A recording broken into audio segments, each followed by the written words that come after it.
সকাল সকাল মুদাসসিরের জন্য খিচুড়ি রান্না করতে চলে আসলাম। মটরশুঁটি, চাল, ডাল, মসুরি ডাল আর আলু, তেল, মশলা দিয়ে আমি একসাথে হাতে মেখে এটা একটু কষিয়ে নিচ্ছি। কষিয়ে পানি দিয়ে দিব।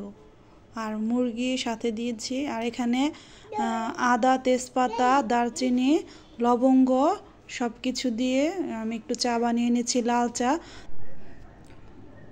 আপনারা তো জানেন আমার আর মুদাসসিরে ঠান্ডা আর কাশি অনেক, এজন্য আল্লাহর রহমতে একটু সুস্থ হয়েছি, ভালো লাগছে। আসসালামু আলাইকুম everyone, welcome to Mudassir mom lifestyle blog থেকে আমি হেনা প্রতিদিনের মতো একটা নতুন ভিডিও নিয়ে হাজির হয়েছি। আমার ভাইয়া ও আপুরা, ছোট্ট ছোট্ট সোনামণিরা, আপনারা সবাই কেমন আছেন? আশা করি সবাই ভালো আছেন। আমরাও আলহামদুলিল্লাহ ভালো আছি। এই তো সকাল সকাল আপনাদের সাথে কথা বলতে চলে আসলাম। এই তো দেখেন রান্নাও করতেছি।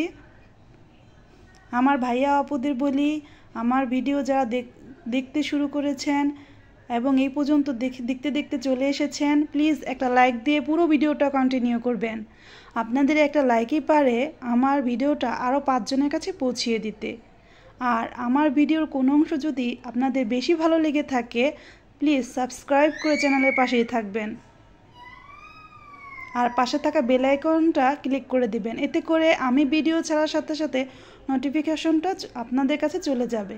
এই তো দুপুরের জন্য রান্না করতে চলে আসলাম। আর অফ ক্যামেরায় মুদাসসির আর আমরা খাওয়া দাওয়া করে নিয়েছি। আমরা প্রতিদিনের মতো যে গোলা রুটি তাই খেয়েছি, তাই আপনাদের সাথে শেয়ার করলাম না। আর মুদাসসিরের জন্য শুধু খিচুড়ি রান্না করেছি। আর দুপুরের জন্য আজকে রান্না করব বেগুন আলু দিয়ে বোয়াল মাছ আর পাতাকপি ভাজি, ভাত। এই তো পাতাকপি ভাজি বসিয়ে দিয়েছি। তরকারি রান্না করার জন্য বেগুন আলু দিয়ে আমি একটু কষিয়ে নিচ্ছি।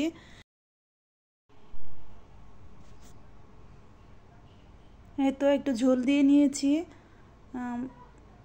আলুটা হয়ে আসলে মাছ দিয়ে দিব। আমার ভাইয়া আপুদের বলি, আমি ওইভাবে কথা বলতে পারি না। আমার কথা যদি কোনো ভুল ত্রুটি হয়ে থাকে বা আমার কাজকর্মে কোনো ভুল ত্রুটি হয়ে থাকে, দয়া করে ক্ষমা সুন্দর দৃষ্টিতে দেখবেন।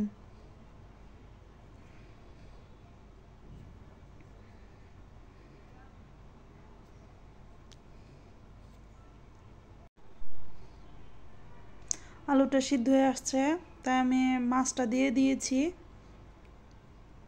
একটু ধনেপাতাও দিয়ে দিয়েছি।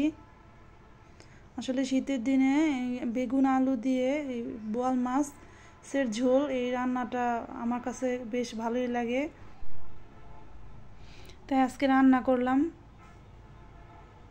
যদিও বেগুনে আমার একটু অ্যালার্জি, কিন্তু কি করব, মাঝে মাঝে তো খেতে ইচ্ছে করে, তাই রান্না করে ফেললাম আজকে।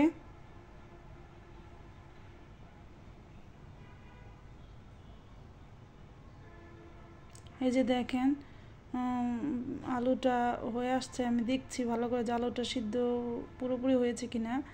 হ্যাঁ হয়েছে, তবে ঝোলটা আমি আরেকটু কমিয়ে নামিয়ে নিব।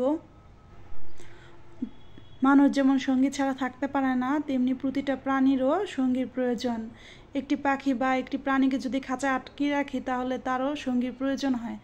আসলে একাকিত্ব মানুষের যেমন কষ্ট হয়, তেমনি প্রতিটা প্রাণীরও একাকিত্ব কষ্ট হয়।